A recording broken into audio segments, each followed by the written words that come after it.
Alright, we got a 60/40 seats right now. Basically like a bench seat. But the look I'm looking for is bucket seats. I want 2 bucket seats. So what we're going to do is we're going to remove this armrest, cut it off, and reupholster the seat as a bucket seat. I seen it done on a YouTube video. Hopefully it works out for me. And this is my first time ever opening the trunk. Got an extra transmission in here, and we got to clean this out.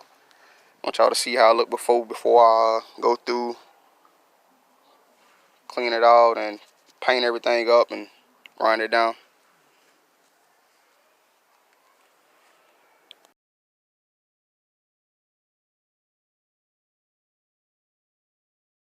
Finished, all painted up, grind it down and degreased.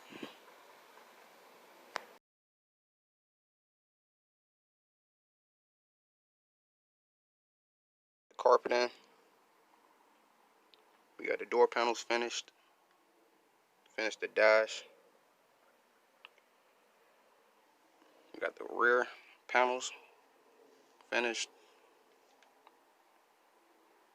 Both sides. We got the rear deck lid done.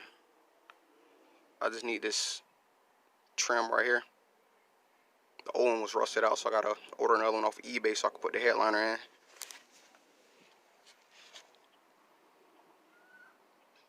See how good the door panels turned out. It's the headliner. I got started on this trunk. I replaced it, but I need a second set of hands so I can adjust it, get it all the way leveled and tightened up.